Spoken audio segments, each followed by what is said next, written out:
Bonjour, bienvenue sur Je suis né trois fois. Aujourd'hui, nous ne sommes pas deux, nous sommes trois. Je vous présente Michel Mochet, écrivain, chercheur, animateur en lettres hébraïques, et nous sommes aussi avec Favre d'Olivet. Est-ce que tu peux nous présenter cet homme? Alors, Antoine Fabre d'Olivet est un personnage qui est né en 1768 et mort en 1825. Tu n'étais Donc, pas né? non, je Non. n'étais pas encore né. J'étais pas né, Non, mais parce que c'est tu tout le mets comme. quand même dans tes... Il me semble, quand nous en avons parlé, que tu le mets dans tes... comme dans des maîtres. Oui, c'est un maître. Donc, comme on avait dit dans une autre. Les maîtres sont toujours vivants, ils sont là, présents. Enfin, il suffit de faire appel à eux, ils ne demandent que ça, de nous aider à cheminer. Et Fabre d'Olivet, c'est Antoine Fabre d'Olivet, est très important pour cette période-ci, puisque ses textes et ses nombreux ouvrages sont une ouverture pour le troisième millénaire. Donc au XIXe siècle, quand il a publié ses ouvrages, c'était beaucoup trop tôt. Mais beaucoup de gens s'en sont inspirés, énormément de gens s'en sont inspirés d'une manière ou d'une autre. Son ouvrage essentiel s'appelle La langue hébraïque restituée.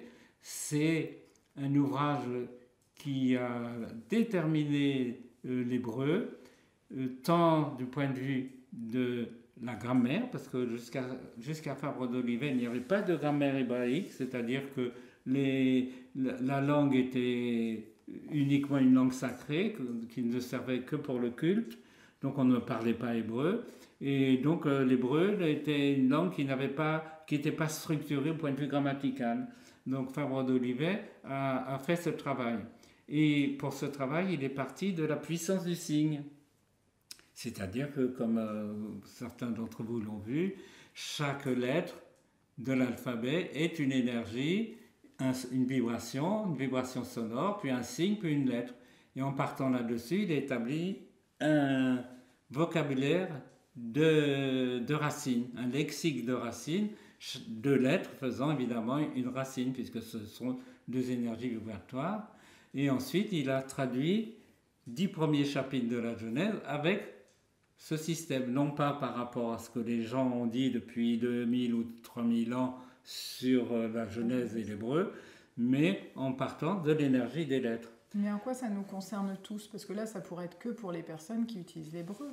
Pourquoi Voilà. cet homme peut changer nos vies? Alors, il peut changer nos vies parce qu'en fait, il a écrit beaucoup d'autres ouvrages, et ce serait trop long d'en parler, mais en fait, il a écrit une histoire philosophique du genre humain où il remonte justement aux temps les plus anciens et spirituels, et il montre qu'il y a eu des grandes civilisations avant celles que les historiens matérialistes connaissent. Donc les archéologues retrouvent de temps en temps des choses étranges, mais il a existé, vous savez, dans l'histoire de la Terre, il y a eu beaucoup d'humanités différentes, beaucoup d'humanités qui ont eu un début, une fin, et il nous montre ça tant du point de vue des textes anciens que du point de vue du langage, parce que il connaissait environ une trentaine de langues, il connaissait le sanskrit, l'hébreu, le sanskrit, le chinois. Et donc, au travers de tout ce travail, il nous montre que l'humanité est ancienne et que cette humanité, elle continue à transmettre cet enseignement spirituel. Et qu'est-ce que ça peut nous apporter de savoir qu'il y a eu d'autres civilisations? Alors, Outre le choc de la révélation. Voilà, alors ce que ça nous apprend, c'est que ça nous apprend que les civilisations, elles naissent, elles grandissent et elles meurent. Et on voit que dans la situation actuelle, on est en train d'assister à la fin d'une civilisation qui, à force d'aller vers le monde d'en bas, de plus en plus bas, de plus en plus violent, de plus en plus sectaire, de moins en moins humain, on va certainement, s'il n'y a pas un sursaut de conscience, on va assister à une fin de civilisation. Bon, ça, c'est pas si difficile de ça que de le percevoir. Mais ce qu'on perçoit aussi, donc pour nous maintenant, c'est qu'il y a dans l'univers l'esprit divin qui est là et qui crée toujours une sauvegarde. Il y a déjà, on peut le voir aujourd'hui, toute une partie de cette humanité qui est en train de construire, de mettre en pratique pour vivre autrement, qui se rappelle qu'on doit vivre en fraternité, qu'on peut le faire, qu'il n'y a pas que la compétition, etc. Et ces deux mondes existent, on en parlait une autre fois. Donc ça nous apprend ça.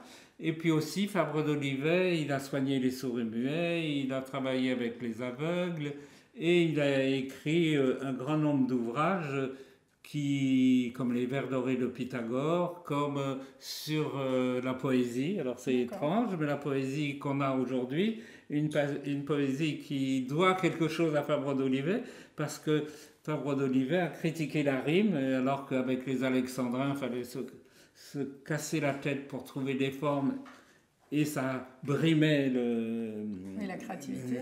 Brimait la liberté du créateur, l'inspiration était brimée par la forme, et donc il a montré qu'on pouvait faire autrement, d'où Victor Hugo, tout ça ont eu cette influence de Fabre d'Olivet. Donc Fabre d'Olivet est parmi beaucoup d'autres finalement un initiateur pour ce 3e millénaire, pour nous montrer que déjà avec tout ce qu'on a, on peut transformer ce monde et nous transformer nous-mêmes et créer d'autres types de sociétés. Donc un grand passage. Tu nous parlais des passages intimes, mais là c'est un passage à l'échelle humaine. À l'échelle humaine. Et c'est pas différent. Et c'est pas différent. Si on veut transformer le monde, eh bien, il faut se transformer soi-même. Une décision, des efforts. Oui, un désir. Un désir, une décision. Ouais. Des efforts. Des efforts. Et garder le cap, quoi. Voilà. Et la porte, elle va s'ouvrir. Bon, il n'y a plus qu'à. Poussons la porte. À bientôt, Michel Mochet, sur Je suis né 3 fois. Merci. Merci.